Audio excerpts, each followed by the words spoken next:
Hello and welcome to Raising Anchor, your podcast and source for all things Rhode Island FC. I'm your host, Matt Entrican. Joining me, as always, is the co-host, Jason Carey, and this is your playoff edition of the Monday Mailbag for this November 10th, 2020-25. Jason, I'm going to start things off and just say it right out the gate. You don't look an ounce of being tired despite a 23-hour road trip. How are you doing, my friend? I'm doing great. It was a long drive, but we did it. Still feeling a little tired here on Monday, but definitely glad we went down and did it. It was a great experience. It's a sad day to bury a club, maybe in a way, but possibly forever, possibly not. Some of the North Carolina fans, and we'll talk about them at length. Some of them hopeful. I would maybe argue delusional. I don't see it happening. We saw them giving away everything that had a North Carolina logo on it. You somehow came home with a pink flag that we still don't know exactly how you got in your possession. Magic. But I was being told by fans that they were just handing stuff out at the end, just right out the door.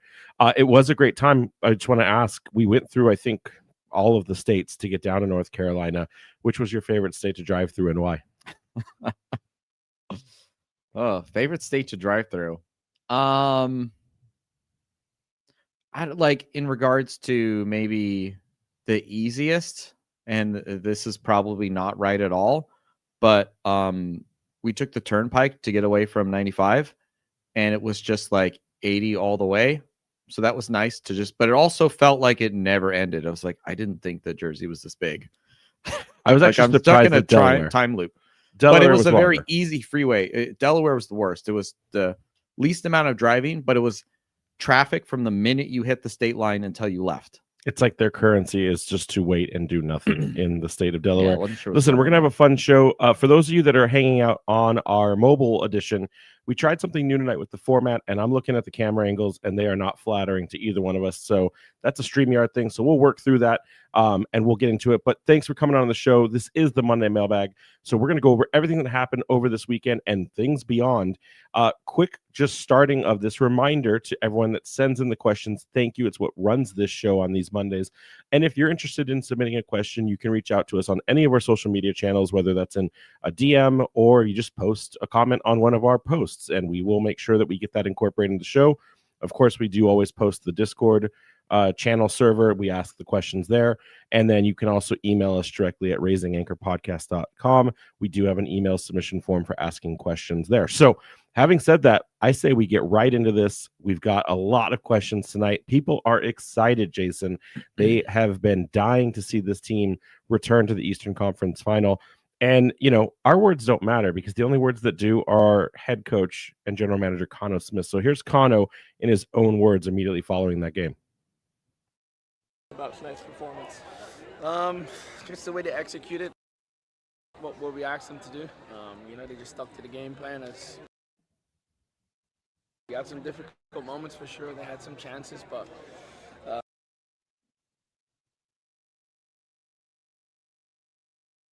the subs were outstanding today and impacted the game in a positive way. It's a second straight trip to the Eastern Conference Finals, but how proud are you of this team this season? Very. They're just so resilient. I think it's been moments where obviously we went through a tough spell and we didn't score a lot, but I've always felt the games that we needed to really win.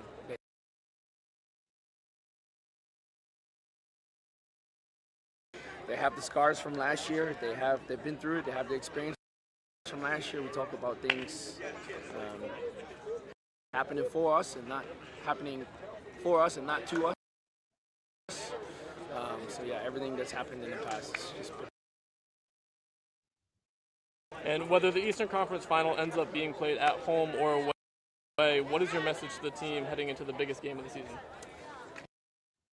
Yeah, just another step in the way, but at this point, anybody can win. And we have to be at our best and take our moments when they happen. Tonight. We took our moments. Perfect. Thank you, Coach. So that is Cano Smith. I appreciated. He said that this team had scars, Jason. This team had been scarred from last year's unfortunate loss in the USL Cup final. What did you think overall of his comments? Yeah, I mean, I think that they were probably disappointed from the way they got knocked out. So maybe they came into this one with a little bit of a chip on their shoulder to kind of like prove not to everyone else but to themselves that like they're better than that. I mean, it's been the message, it's been the bulletin board ammunition all season, right?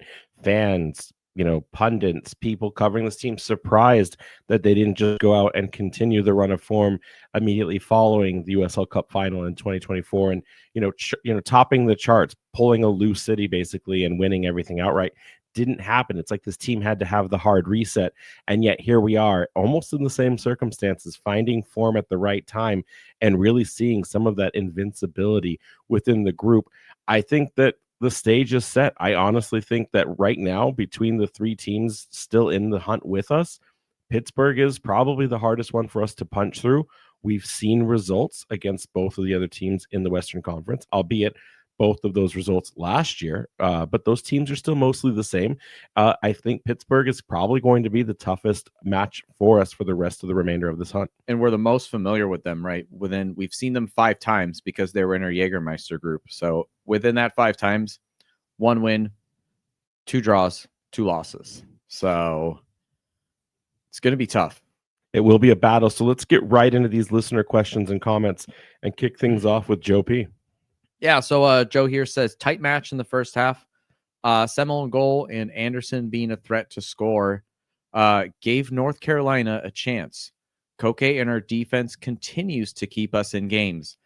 Typical Chico goes to give us the win late, especially the gift goal late in injury time. On to Pittsburgh. I don't know if that was a gift goal. I think that was North Carolina trying to do something desperate to stay in the match. A gift goal to me is like when, there's the forced turnover where Chico steps in and destabilizes the back line.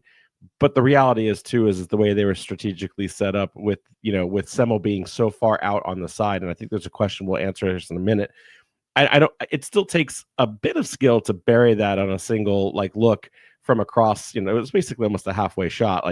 That's not for nothing to say that was just a gift. North Carolina was trying everything they could to stay in that match. Yeah, we've seen players miss from literally in front of the net. So there was still Prince Sadie will never forget you. There's still composure from Chico there to remain calm, not mess it up, and just kind of slot it into the back of the net. So, I mean, at that point, the game, we were up 1-0. They were pushing, but kind of felt like the game was somewhat put to bed at that point, and we just kind of sealed the deal there and kind of the final nail in their coffin, if you will. Agreed. Richard G writes in, you called the late minute goal. Glad this one didn't go to penalties. How do you rank this game across the rest of Rhode Island's playoff history? P.S. We've never lost a playoff game in the Eastern Conference, and long may it continue. Yeah, I really hope it continues. In terms of ranking, I think that this was just a difficult team to play, but not in the same difficult way that a Pittsburgh is. They're just a very structured team. I don't think that they're incredibly physical, right? We talked about their stats last week, right? They're very low in tackles. They're very low in cards. They're a clean game. They play very structured. They like to hit you on the break. And they're very comfortable sitting in a low block and just absorbing pressure. And then with the speed of Olex Anderson, kind of see what you can do and hit him on the counter. So in that regards, I think that a lot of the other games we've played have been a lot more difficult. This was one that you just kind of had to get through. So I don't know if I would rank it very highly. How do you look at it? I mean, there's always 2 pieces to it, right? There's the performance, the on-pitch result, and there's also the vibes, right? And there's a couple of questions, so I want to be careful how I answer this so that we don't take away from others. But sometimes a earned win, especially since on the road with all of our playoff games, either people doubted us or the environment was hostile. I'd have to say that while and there's a bit of like a sad feeling because the win for us meant that North Carolina was going to be gone, right? Like Yeah. it was both a celebration for us and almost a wake immediately for North Carolina.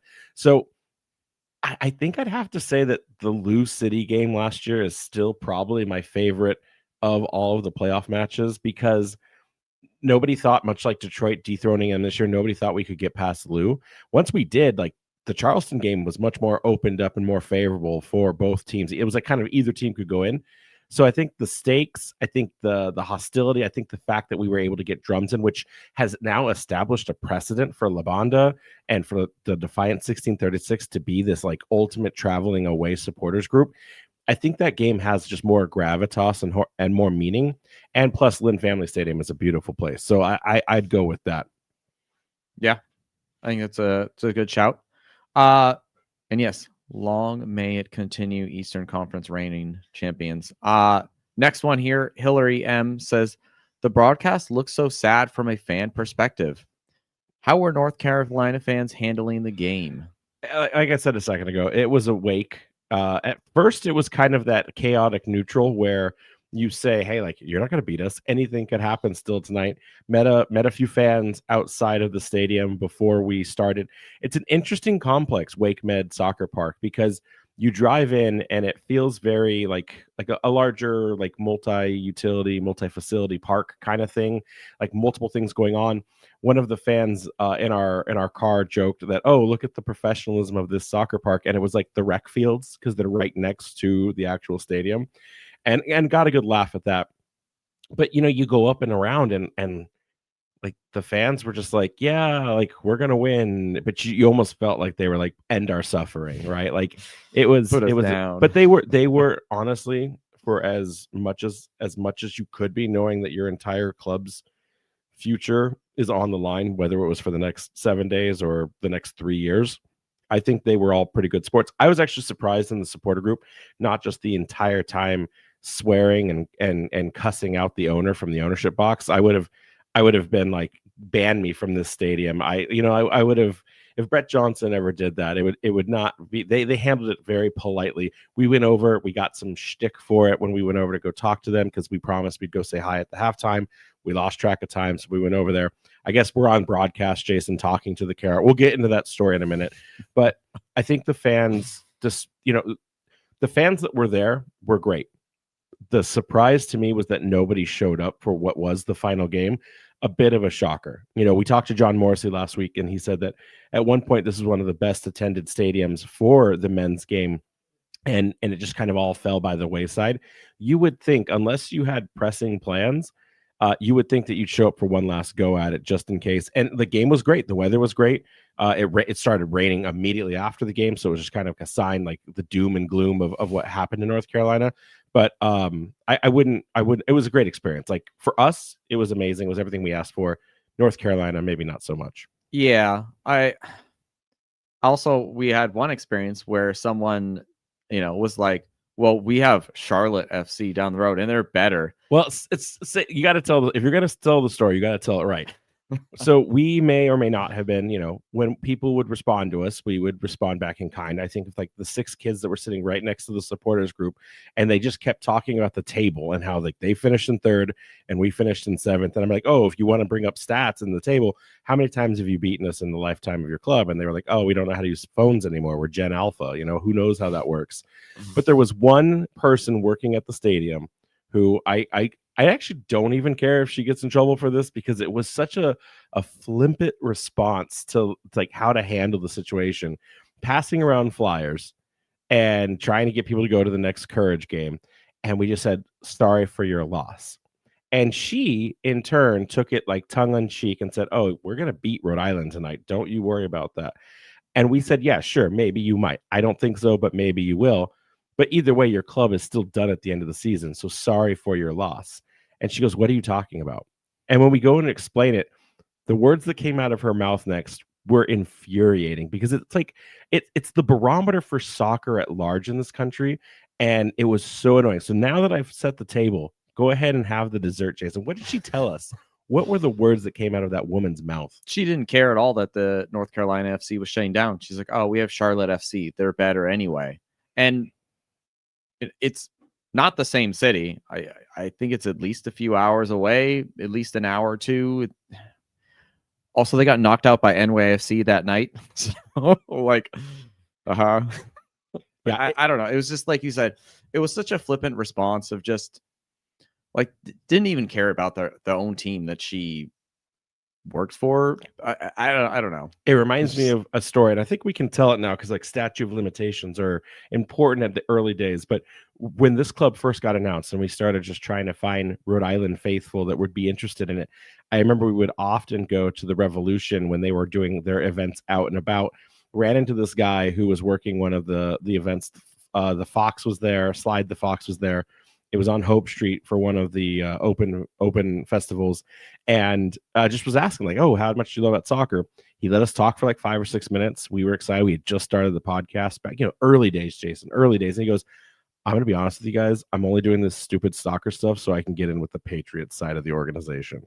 And it's like right there. If like again, I no shade to Revs fans. That's a thing in and of itself. But like, if your own organization is using you as a gateway to get into the bigger daddy part of the group, like so we need a systemic change. We need people that care about this sport working in the sport, and something's got to give.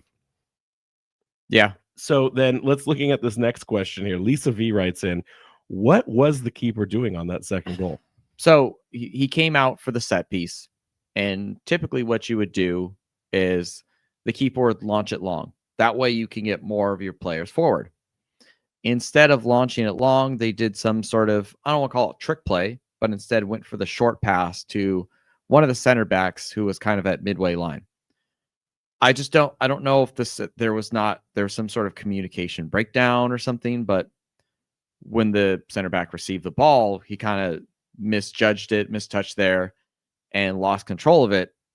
And Chico just pounced upon it there and was able to just slide it home from basically midfield.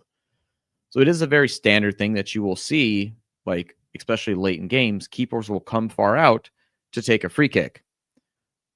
But you're not supposed to lose the ball like that fast. So did you see how depressing as this ball slowly rolled in? And I encourage every fan, not because I want to punish North Carolina. They've already been punished enough. But if you go back and watch the replay, don't watch the ball go into the goal. Watch all the supporter group. Just watch it trickle in, knowing that this is exactly how they're going to go out of the game, possibly again for good. Like that is of all the ways and it wasn't intentional insult to injury, but when that happens, it's just like, oh man, it's not even a good goal. It's like this is the goal we deserve to have as our goodbye. Yeah, gift. like you can't even sit there and golf clap, the other team scoring a worldie against you and say, like, the soccer fan in me appreciates that.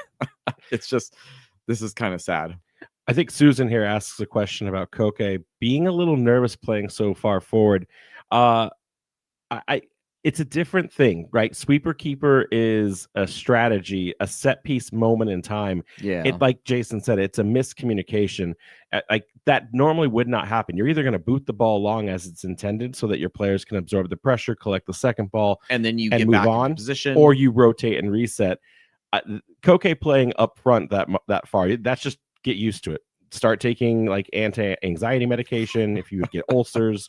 Start taking whatever like stomach pills you're gonna need, because that's just go watch a life. bunch of like tiki taka in Europe to just kind of dilute it from your brain. So you're just like, okay, this is what people do.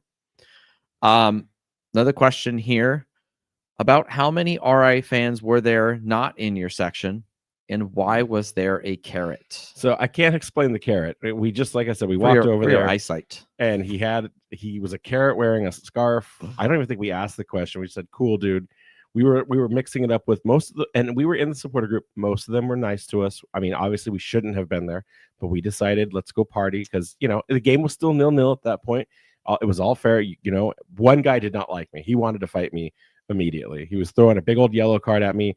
I was like, am I about to get into a fight with 35 to 50 North Carolina supporters? And I look over at you and you're hugging people, taking pictures. So it was they're cool. It was a very big juxtaposition in terms of where we were. So I can't speak to the carrot because I would have said that would have been Orange County's shtick because their logo looks like a giant carrot. It's technically after Halloween, but I don't know, maybe he just like did the I'm gonna dress up kind of thing, and then just kept it going. Yeah. But what you didn't see in the broadcast is there was probably a good 50 to 60 fans in the designated supporter group section, but there was also then like the pool party with all of the people that like travel or wanted to be close to the player bench. So there was probably another 15 to 20 sitting directly behind Kano. So we almost had this cross chant thing going on at one point. I will tell you this though, at the beginning of the game, and I took the video and posted on social media, there was easily more Rhode Island FC fans in the stands ready to watch the game than there were North Carolina fans. I'd say, I think they reported about 2,000, which is one of the lowest attendances they've ever had. So definitely this wasn't something that galvanized the community to show up in a big way. I think they all started to show up by like 5 minutes after kickoff, but like 1 minute they weren't all there, and then they kind of all trickled in. I was like, this is not. I mean, we have the same problems getting people into the stadium at Centerville, so it's like I get it, but not the way you want to go. Mike, it was definitely a carrot. It was absolutely. It was a carrot. Yes, we can confirm it was a carrot. There's a picture in the Discord. We can confirm. Mike K wants to know: are the amount of low scoring / ending in PK games in this playoff season a sign that the USL has reached a good level of league parity? Or is it just a weird and unique playoff season? I think to a certain extent you're onto something there in regards to parity. Sure. Did Lou and Charleston kind of blow everyone away throughout most of the season? Yeah. But at the same time, both of them, at least more so Charleston, like Louisville's one loss to the year was somehow to North Carolina FC. Like, make that make sense. At the same time, there were games where other teams would, really kind of test and push Charleston to the limit. I mean, even if we take a look out west, Tulsa, the dominant team in the West, has been having to take games to 120 minutes to beat opponents. I think that when we look at a lot of the teams, that a lot of the wealth of talent has been kind of, shared around. And I think the teams that actually made the playoffs, for the most part, are all actually decent teams. Obviously, some are better than others. But last year, I feel you could probably argue a few of the teams who made it to the playoffs weren't so great. And too, I mean, if you take the Charleston and you take the Lou's away, I'm not sure how high of a scoring team New Mexico or Tulsa were in the season. But if you take away those high scoring affairs, for the most of the league is pretty structured in a parity sense, right?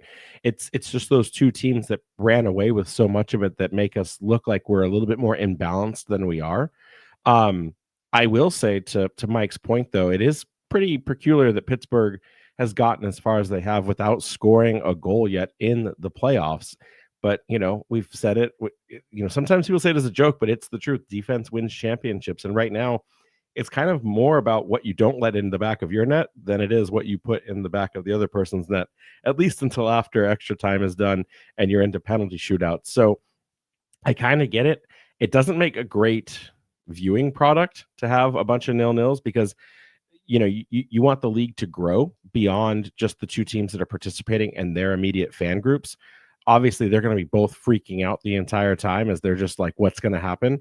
But if you're a casual, or if you're, if you don't have a dog in the fight, are you really interested in watching Detroit and Hartford go to 0-0, and then the week before that you watch Pittsburgh go to Hartford 0-0 as well? If that's you start to build a pattern. And again, we've called Bob Lilly football terrorism at its best. It is unwatchable, ugly soccer that just gets the job done the way Americans intended for it to be.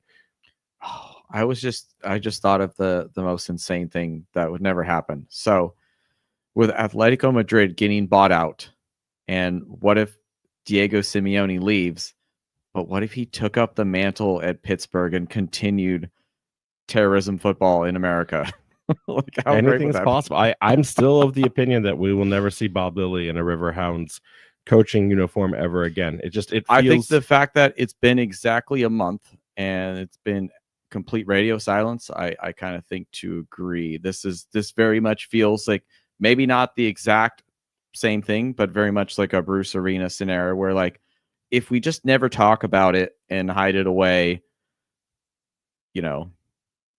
fine. You're never going to get the answer because and it's a lingering hope that you distraction. forget about it. It's a lingering distraction for Pittsburgh right now, and they could benefit by everything's fine, move on, or everything's not fine. And if something is wrong, if Bob Lilly did something wrong, then the players, I feel like that, if it was the players, if it was the coaching staff, if it was the front office, if it was a fan, they would feel more at ease knowing okay, this is what we got to do. But being in limbo has got to be a weird thing for Pittsburgh right now.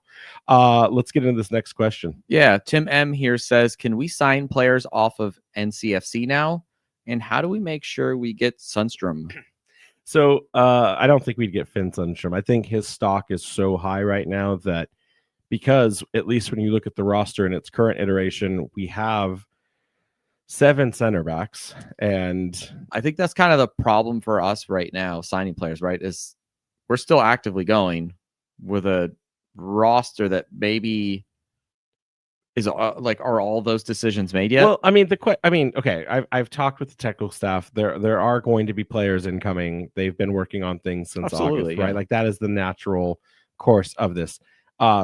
To your point, though, because we will be playing later and longer, it's the same problem we ran into last year with the USL Cup final, is that we were one of the last teams to be able to announce. Now, we were one of the first still to actually do it, because some teams just sit on it. Rhode Island FC, very professional in their communication releases about these kinds of things. But back to it, not knowing, we have, I think we have 8 center backs now. We can't hold on to all of them.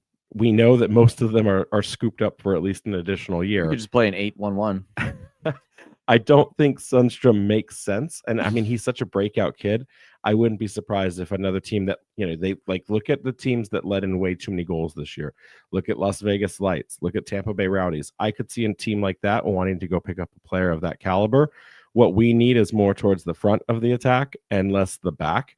And I know he can play on that left side. I know that he could potentially be an alternate for Quizera or a Sanchez, but I just don't see it. The player and also to remember, I assume Sundstrom, a player like Finn Sundstrom, was signed for another year because he was through their academy. This was his breakout year. He probably thought he was playing in North Carolina next year, along with some of the other core players that didn't realize their contracts were going to be voided. So he's probably on the back foot right now with his agent, actually trying to figure out where he's going to go next. We've heard already from some of the top players, I talked to a few, and no, I won't say it out loud, but we know where they're going next. I talked to them at the game and I said, hey, I heard you're going here. Good luck. And they just smiled and said, see you there. So it's fine. Players are moving on. Some haven't figured it out yet. If there was a player that I would take a chance on, I think it would be Rafa Menzingen. He's a right wing back, right winger. He's been injured. He got an ACL tear, so he won't be available till I think April of next year. He's been out for a majority of the season, but he's been incredible for North Carolina. It's a position of need. We've always rotated players on that right side. I would say if you can pick him up on a value deal because he's kind of banged up, why not take a chance next year and see if he can do some damage? He did play pretty well against us last year. He's the one of 2 players in the history of North Carolina that scored a goal against us. And that will remain permanent now because of that. So yeah, no, I would be good with Rafa. Is there a player you'd want to pick up? Did you see anyone that was of note? If we're talking about strikers, maybe Olex Anderson, but also at the same time, I feel like he's probably already. I don't know about that, but I also deal. We know we have Chico. We are not sure about JJ Williams. I asked JJ at the game. I was like, you have not confirmed yet. Look me in the eyes. And he just smiled. Blinked twice. And I was like, look me in the eyes and tell me that you're going to be playing with us next year. And he's like, I want to. So that tells me that's an ongoing situation, or he just has to be shy and candid about it and likes to mess with my life. That's fine either way. But again, we talked about it a couple weeks ago. JJ Williams has not stayed healthy for Rhode Island FC, and his absence has been a large contribution to why we haven't had as much goal production this year as we should have. We ended the season 29-29. I think we were 15 to 16 goals off of last season in terms of output. We know what he can do when he gets to play, but he hasn't always stayed healthy. So for me, if we're going to go find a striker, whether it's to replace one of them or to augment them, it's got to be a player that's going to be making a difference, right? It's got to be someone. It can't just be because Evan Conway is available and we can buy him and he'd be reunited with some of his loyal teammates. It's got to make sense for the system, or it's got to be a player that's better than Williams and is better than Chico, and they all start continuing to compete for a starting spot on next year's roster. So I don't know that Olex wouldn't fit our system, but like I almost want, like, if you're going to go make one player pickup acquisition in the offseason, it really has to be a winger, a striker, or a wingback that's going to be a game changer from the current team that we have now, in my opinion. Yeah. I mean, we'll probably talk about this offseason, but like striker and right back. Like, yeah. All right, next question up. Mike M writes in, with Hearts of Pine going down swinging in the semis last night, RIFC are the last New England team standing once again. Yeah. I mean, to give them credit, they are semi-pro, but Vermont Green did go all the way. I was thinking about that, if that's USL 2, right? If Hearts of Pine could have got to the final USL, I mean, it could have been a all, USL championship 1 and 2 could have been all New England. I know Bob Kraft does not care about USL, and I don't even think he cares about the MLS, to be honest. But like, talk about the pressure that would have put on the team in New England. That would have been fun. That's been here the longest in a professional standard, and you have every other league below you won completely outright by a New England team that has now carved a part of your market out. And you're like just a failure to launch at that point. That would have been a fun storyline. Like, that would have been something we would have talked about for decades to come. Yeah, for the narrative, that would have been great. All right, let's get into this next question here. Yeah, Raphael here says, just noticed that Axel Kai, only 17, was waived by Real Salt Lake a couple of months ago. Strong striker, still really young. I also saw he's listed as in the MLS player pool. Do you know if USL clubs are allowed to sign him from that pool, or is he restricted to MLS teams only? Yeah, so no, he is allowed to go wherever he wants. The MLS, remember, Raphael, the MLS pool, the MLS system as a closed door single entity, it's just every player is actually under an MLS contract. They're actually not really under club signings. Like, yes, the club is the one that sets up the length and the terms, but it's MLS that executes the contract. So there's a lot of different mechanisms in MLS, from the MLS player pool in the sense of the youth academies. There's the Generation Adidas. There's the homegrown mechanic.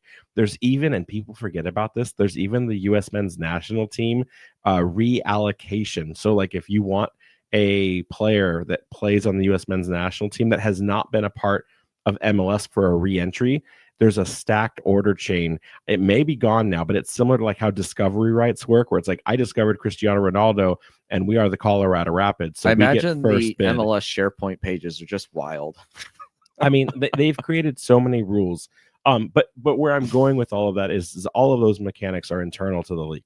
Basically, at that point, if Kai's representation wants to talk outside of the league, then they are allowed to do so. And any USL team, any team across any FIFA sanctioned league is allowed to talk to him. Now, the difference here, and it's very similar to think of like how Jackson Lee is working. Once you enter the player pool, you kind of want to stay in there, because even if you're in like the rotational team that's just practicing with the first team, that contract is what the minimum in MLS is. I think 98,000 now. It was like 76,000. I think the CBA got it almost to 100. So like, you're getting almost $100,000 to train with the likes of a first team to grow and be better. And you would be coming down to a USL team where you could be making $30,000. And so you have to think of the optics of that. Plus, you remain in MLS and you don't go down. You, in argument, could improve your skills. You could get loaned down to USL teams. So I would say there is a chance that could always happen. There is no mechanic blocking it. It doesn't have any like the regional like territory right impendent like problems or anything like that. So if we wanted to go get Axel Kai, we could. I don't know if he fits the same system. I know you say he's a strong striker.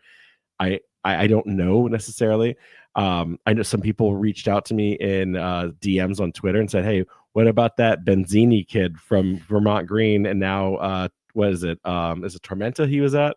I think it was Tormenta. And it's like, yeah, but like we talked about that with Kano, and Kano didn't seem to indicate that he would have been. He didn't say it outright, but like when we asked, he said, like, we have a system for the types of players we want. So Benzini didn't seem to fit that at the time. We also have Machu and Dongo. So like we have a young kind of player who is, like our team values him very highly. So he would potentially grow into something. I think the reality for a 17-year-old there, they're probably going to look at something like either USL 1 or 2, or even like MLS Next Pro to just get some minutes out there at that point. Jeff Hughes asked, any odds of Corcoran coming back? I mean, if Kana wants him back, he can come back anytime, even if it's only for like 5 games, apparently.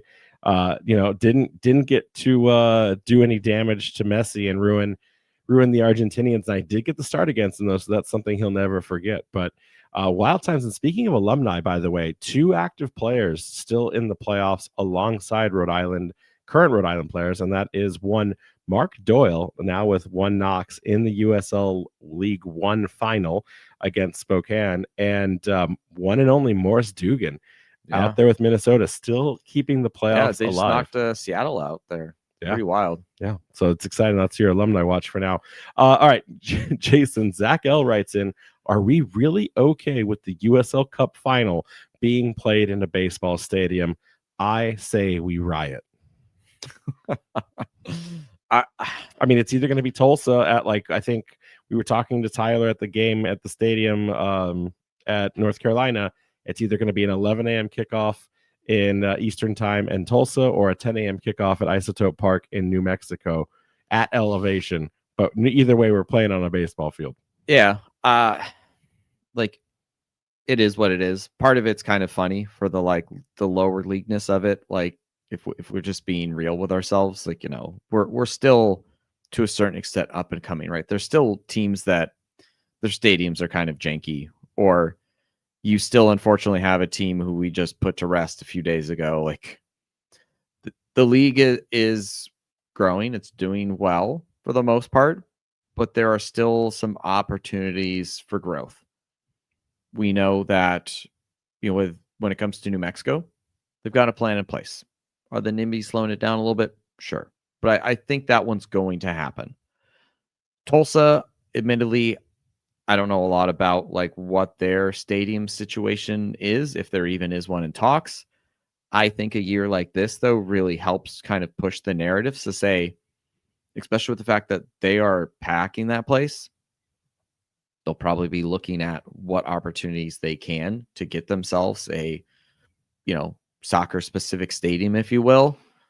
Not all stadiums are going to be, Centerville Bank Stadium, but nor should they be. I think to a certain extent, you want to have that variety. That's kind of the fun thing. I mean, in the same thing, baseball is very similar to this too, where you every stadium can have a little bit different to it, instead of just personality. Yeah. Instead of just a NFL stadium's just a bowl. And I mean, and to your credit as well, I would also say, you look at the teams I was listening to the USL show, and El Paso had a home game at a baseball park, and they had their lowest attendance in club history. And yet, when you look at these Tulsa and New Mexico games, Tulsa's park is a little bit smaller, so they're about 7,000, but they're filling it out every single one of these matches. It's chaos in there. And then the lab is always well attended by New Mexico fans, over 10,000 per game. So it's not like it's on life support, where we saw it with Memphis 901. Felt like there was only 2,000 fans in a park that could hold 15. These are still being well attended. It's just the unnatural shape and design of watching a rectangle sport on a diamond shaped ballpark. So I don't think it's as much of an issue. I'm always curious, Mike, to Zach, to your point, the turf. Is the turf settled in? Is it going to be a good playing field? Because I remember sometimes on some of those conversions, the turf that got laid down would be slipping and breaking apart, and that's not good optics for the league. I also remember early on when before we had even started and I started doing research and watching the league, I remember there was one game where there was just a weird bounce where it hit a divot or something in the line, where you could tell that they had laid the turf over the field, and it just the ball went straight up for some reason. I remember there was also it might have been Memphis, and a player grabbed a chunk of the turf, like threw it on the ground, and like started violently stomping on it because he was so angry at how it happened. So, anyways, I don't have a problem with it as long as they're well attended, and they don't have terrible foul ball cable lines running through the broadcast package. So that's where I stand on that one. Ben S has here got 2 questions for the mailbag. Who do you feel we have a better chance at beating from the West, Tulsa or New Mexico? Well, selfish, just thinking he can get 2 questions in our mailbag like that. Listen, to all of my New Mexico friends and family who I very much still, because we did not get to go to Albuquerque for the final game of the regular season, and I very much want to go to Isotope Park before they build their brand new fancy stadium. I don't want New Mexico. I look at these games, Jason, and a couple of things come to mind. One, we joke, but it's not a joke, elevation. We saw how it crippled Rhode Island in both the final and their regular season game at Colo Spigs last year. Two, I think New Mexico, of all the teams remaining, have been on the most consistent and best form. They're the only team in the playoffs that have scored multiple goals in both of their playoff games so far. And 3, I remember going back and talking with John in our preview last week, and he was talking about how Tulsa, despite being this incredible team, they were banged up. They were getting through with some injuries. I mean, we look at the goals that have came from Tulsa, both very last minute at the death kind of goals to win their games, whereas New Mexico has had a sizable command in each of their home playoff appearances so far. Right now, I want to take the team that hasn't seen us in the regular season. It's going to be, a crapshoot, and we're not playing at elevation. So yeah, I want Tulsa. What do you think? Yeah, I would agree. I think that the way that New Mexico plays does that they would do better against us. I think that we'd line up better against Tulsa, and I think we would have the better opportunity to win there. Agreed. Could that mean that maybe a possible New Mexico RAFC game would be more entertaining from a neutral perspective in terms of to really push us to find that extra gear, come out of our shell? Maybe. But would Tulsa give us a better opportunity to win? Absolutely. Plus, it's an hour later too, so I'll take that for our brunch Insane soccer game we're commutes, gonna have again. I'm ready. Ben's second question of the night: how can we break down this Bob Lilly side that hasn't let up a goal in the playoffs in their run of play? Well, one, I wouldn't call it a Bob Lilly side anymore. I just call it the Pittsburgh Riverhounds. But I get your question. And Jason, how do we score against a team that, despite the fact they haven't let in a goal, they also haven't scored a goal? We did go there, Jägermeister Cup, and while there was slight rotation, I'd argue that for most part it was pretty much of a solid starting lineup. I think to a certain extent, and it's not going to be entertaining, but I almost think you have to play their game, right? You got to turtle them, right? Sit back. You got to be physical, challenge them to come at you, and then you have to counter with like purpose, right? Be very direct, move the ball up the field, create an opportunity, take a shot. Cool, didn't work out. Reset, turtle some more, and just frustrate them. I think, right, if we can get under their skin, if we can play their own game, I mean, I think that we could probably beat them at like we're probably I don't know if someone's kept track of the stat, but like we're one of the like most massive teams. It's like Kana only signs like 6 foot massive dudes, so I think we could out physical them. No, I agree. And I think we did in the game that we won in the Jägermeister Cup. And to your point, again, that was a team, like, they didn't rotate. Eric Dick was in net. They had Williams and Jackson up top. Griffin, who, I think Chico got fouled 79 times. Like, and I think he probably doesn't get the credit that he deserved for that game, but he pestered their back line. And he took all of those fouls and he kept going down. He would get back up and it's like, cool. I'm going to battle you again, and you're going to take me down, and I'm going to win a foul. And I'm going to slow down this game, and I'm going to make it frustrating for you.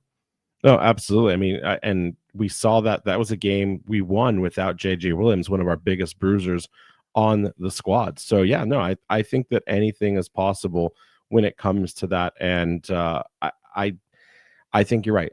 Since we're going into hostile territory, I think if we can keep a defensive shape, be aggressive in transition, and then just to make sure that we suppress them, I don't think that this is big of a deal. I think this is another game that could end up being 0-0. And I know we joked last week that North Carolina was historically a 0-0, but Pittsburgh doesn't seem interested in being that dangerous on the front foot. And we know how difficult it is to even find the back of the net against Pittsburgh. We've only done it one time. So I think this is going to be a game of attrition. I think this is going to be a battle. And I wouldn't be surprised if we see a red card in this game on either side. I think this could be a very physical match by the end, especially with the emotions running high on Pittsburgh's side and the confidence we have coming into this being the road warriors we are. What's this next question here? Yeah, Andrew H here says, question, how much of an impact does the lack of Bob Lilly have on our outlook? Bob Lilly is not just a coach or a person. Bob Lilly is a system. Yeah, he's a system. He like in lieu of Bob Lilly being out, this team continues to be a stalwart. It's in a defense. Small sample size, but since he's been out, they're undefeated. And you couldn't answer that for like was it Rensing when he moved from the battery to the lights? He couldn't do that. I don't think they've been scored on either. Like they had two like regular season games that they won. Or if they've maybe only given up one goal, and then 2 0-0 playoff games. I don't remember the day that Lilly went out. It was October 10th. Okay, literally a month. They've only allowed 1 goal since then from Indy 11. They've been flawless. They haven't won every game, but they've drawn they've mostly drawn. So they're undefeated. Yeah. That's a true story. Like I said, this is a system, and you don't change the system or the tactics that got you this far because the head coach isn't there anymore. These players, and remember, we've talked how many players are now former Pittsburgh Riverhounds converted to Rhode Island FC players. They've all said that Bob Lilly is about doing the small things on and off the ball, and he will make you do them over and over and over until the drill is just like burned into your head. He demands perfection, and he must be like Stanley Kubrick of like film directing. He must be that for playing soccer. So yeah, these players at this point, they know what they have to do. They have the tools. They have the roadmap. They just have to keep doing it and hope that Rhode Island FC can't figure out a way past them. So yeah, no, I think if we would have seen the impact of Bob Lilly, we would have already seen this team collapse if there was something to it. With this many wins and this much consistency under their belt, I don't think this is going to phase them at all, whether they're playing for Bob or playing for themselves. This team is going to be off to the races for the rest of this until someone can dethrone them, and hopefully it's Rhode Island this Saturday. What's the next question? Oh, Henry R writes in, I'm really bummed Detroit didn't win so we could get a home playoff game. We haven't done well against Pittsburgh historically. That's a glass fair assessment. Half empty, Henry. Yeah. At the same time, tie that into what Clark is saying here. Like, at what point does the Road Warriors just become the team nickname? I think if you want that to be our team nickname, and I think it's a good one, we have to we have to go out there and get another road win. Clark says it's not nautical themed, but they've earned it. Well, first off, in the Road Warrior, Mel Gibson's whole job is to get to water. So there's a nautical theme tied in. There's a tie-in in there. But yeah, Henry's right in the terms of like we haven't done well against Pittsburgh historically, but at the same time, we did go there and pull off a win. Sure, Jägermeister. So it depends on how you want to count those stats. No, but I don't. Just stop. That doesn't matter. We have a podcast, Jason, so we are not going to play neutral on this. I'm so tired of that argument. I know we're doing it because we want to walk the tightrope here, but we won that game against a starting 11 that is putting teams to bed in the playoffs. Whether they didn't show up for it that day, that's on Bob Lilly and his team. But we beat Pittsburgh in Highmark in Pittsburgh with their best 11 possible. So we have to count that for what it's worth. This is not a Westchester beatdown. We beat them at their game and we were better for it. So we have tasted victory. We have. I know I'm not taking that out on you, but I've heard too many fans go, it was a Jägermeister Cup match, so it doesn't count. It counts, people. Wake up. It counts. All right. I believe that it counts. It's just if you want to play a dumb stat game where you're like, well, it didn't happen in the regular season, or, things like that. Or so, it's unfortunate, but at the same time, we beat we went out there and beat Charleston, right? Honestly, with the way we're going, Probably could have beat Louisville. Like Kevin Garnett, anything is possible. I do think that this game is beatable. I think this game is going to be a battle, but I believe, and it's not because of the form we've ramped up to. We've now demonstrated we can. We just talked a second ago. Pittsburgh has not allowed a goal. Neither have we, Jason. Yeah. Give us some credit. Fans, pay attention. Give us the credit we deserve. And in addition to be able to finally win penalties, we then go put 2 on a team that we had never historically done that to at Wedmake Park. So did I say that right? Wake Park. Yeah. It's a little dyslexia tonight. It's Monday. It's fine. This is a team that can do anything at this point. And all of these players have confidence. We talked about how important each of these individuals would be, whether it's JJ, it's now Chico from the bench, it's Noah dropping dimes right in front of players.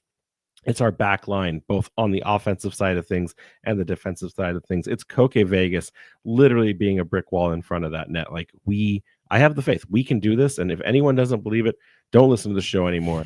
Go down the road and go follow Hartford Athletic, because guess where they are?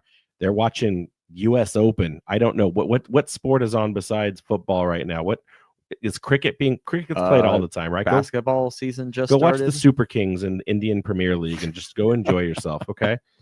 I'm tired of it. I mean, the only thing I'll say there is I wanted Detroit for the home game. Oh yeah, but hey, yeah, Matthew Jean has been in tatters all weekend. He thought we'd get a home game so bad. I was starting to believe it too. What's this next question? Rachel H says here, the tickets are already gone for the away trip. Does the league need to do better to ensure traveling fans can attend a match? So I don't think you and I agree with this. So I'm just going to say my statement, and then you can hit me with whatever you feel on your side of the desk over here. I believe that Rachel is 100% correct, because I do think that the league has to figure out a mandated protocol that a single section is always protected and reserved for a period of time immediately following, at least in the playoffs, and maybe even at the announcement of the season, right? There's a period of time within 7, maybe even 30 days where like fans can say, hey, like, because there's coordination amongst supporter groups. We want to go have the travel date here. Where would you sit us and what rate would you charge? And then that's protected. Once you get into playoffs, I think a section should be put on hold and reserved for 24 or 48 hours after the announcement. And then that way, away fans, if they so choose, can then go and purchase tickets. And maybe you don't even let them pick the seats. They just pick like general GA. And then after that window closes, the home club can say, we sold 45 tickets. We sold 100 out of a 200-person section. We're going to move them all up to the top. And that's where they're going to get assigned tickets at that time. But the whole controversy today, the Pittsburgh Riverhounds were already selling tickets this game as soon as it got announced, because they knew that the Eastern Conference was running through Pittsburgh. They knew that. Like, they already knew that. We are told as supporters of Rhode Island to wait for the link to come out to be able to buy tickets, and it's not enough for the amount of fans that are intending to travel down to this game. So now fans are buying tickets dispersed around the stadium with no guarantee that they'll be able to be consolidated into the supporter group away section. And I think that's a mistake. Now, I don't know the total numbers. The club didn't reach out and confirm anything with me, but I do think that the league needs to step in. And it's not just because Rhode Island is a incredibly strong traveling group. I think they need to, if they want to be a serious league, they need to put a protocol in place that allows fans to figure that out.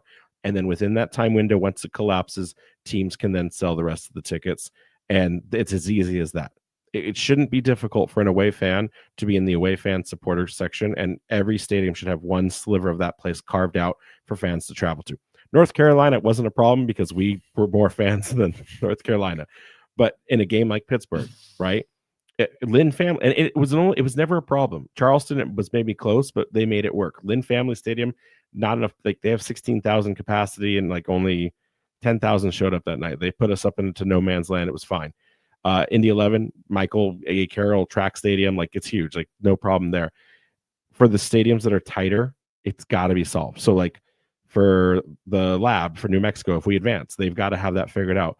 For the OKC, the FC Tulsa, stadium, they have to have that figured out. Like, they can't keep fumbling the ball like this. I know it's the wrong sport, but the league has some responsibility to set some protocols here.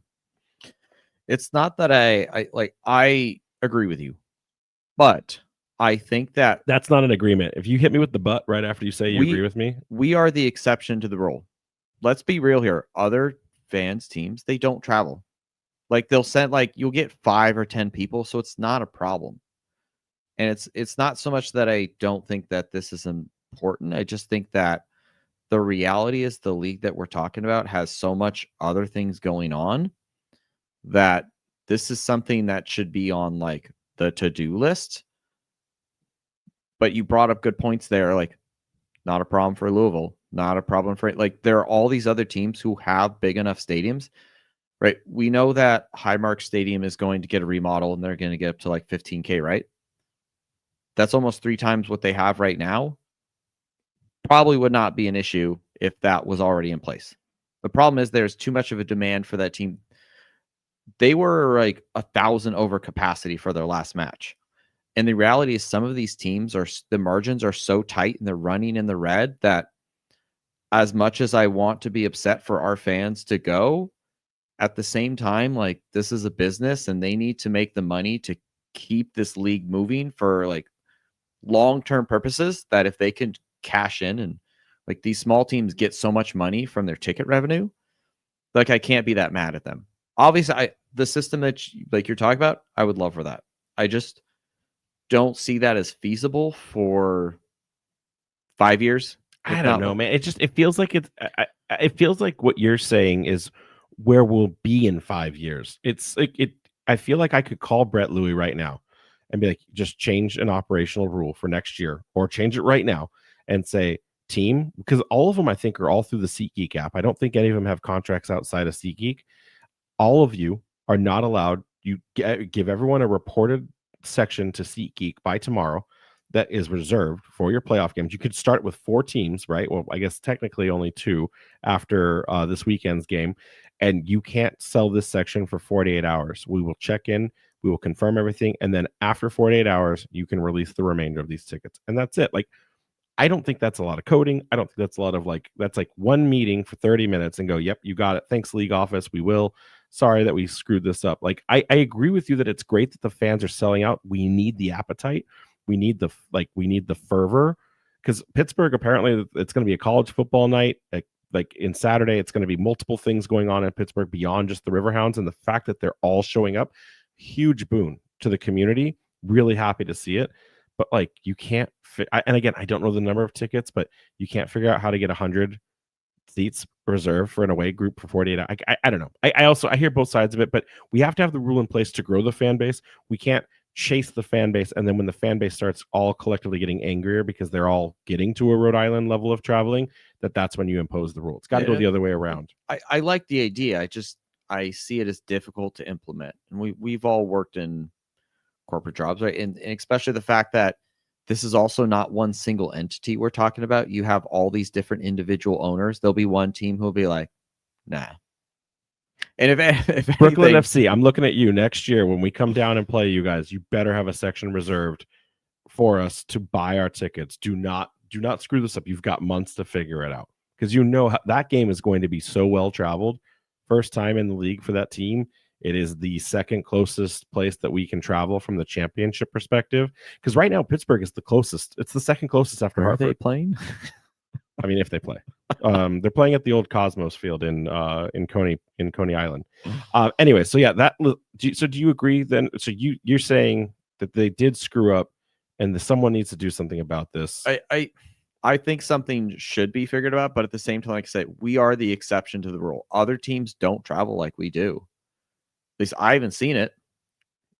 I just hope that it's not a honeymoon thing. I would hate to hear that, oh yeah, us Lou City supporters 8 years ago, we were just like you guys. And so that's the scare too in the back of our mind is what if in a few years, don't put that mojo out there. The luster, or calling them out on it, stay forever faithful. Don't lose your shots fired at La Banda and Defiant 1636. That was the words of Jason Carey. I'll remind the supporters group. You can have a conversation with them at Highmark Stadium a little later this week. Twist my words. John Q writes in, after watching the video from the Wild Ottawa versus Calvary CPL final, What are the weather rules for a soccer match to be delayed or postponed? I know beyond lightning, is there any other conditions? An Ipswich Town FC match versus the Blackburn Rovers was called off because of heavy excessive rainfall. First off, Ottawa back into playoff soccer after, I mean, that used to be the Ottawa Fury before they sold their license on to, I think, Miami FC is what they became.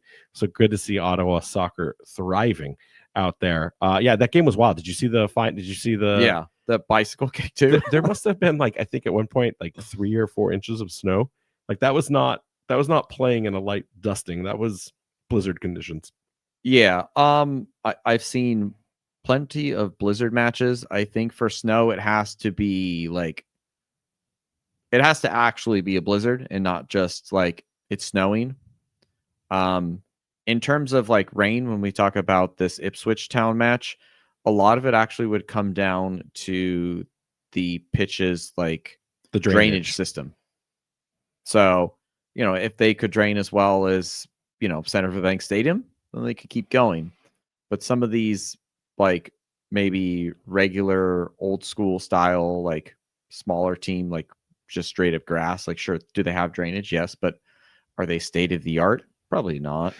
So I can tell you from my brief stint as being the voice of Rhode Island FC when I was the PA last year, I actually had all of the emergency cue cards ready for the things that would delay or postpone or even stop a game, beyond things that would cause the game to be canceled outright or postponed indefinitely. So like, again, whether in terms of high rainfall or a massive amount of snow, those would be things that would potentially deter the game from even starting. But once the match is kicked off, it's actually only a few things. So one is lightning, any kind of thunderstorm. They're tracking that at all times to make sure that fans are safe.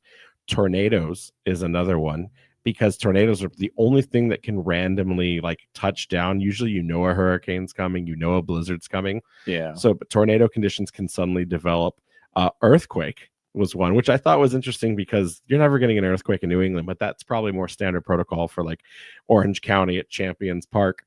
And then the last two are the interesting ones. Like when I'm calling fan unrest. So this is like the bad chants that end up happening or any kind of like altercation that breaks out that actually takes away from the game. Like, I don't know, fans ripping up chairs, lighting things off, detonating devices. The game can be held for that.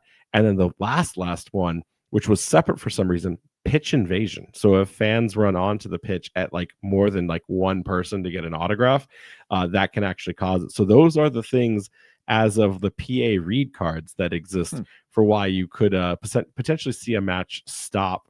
Other than, of course, like a medical injury or something like that. So, but those usually end up with those kinds of matches. Those get abandoned then, and they either get replayed with no fans in front of them, or sometimes they never get played again.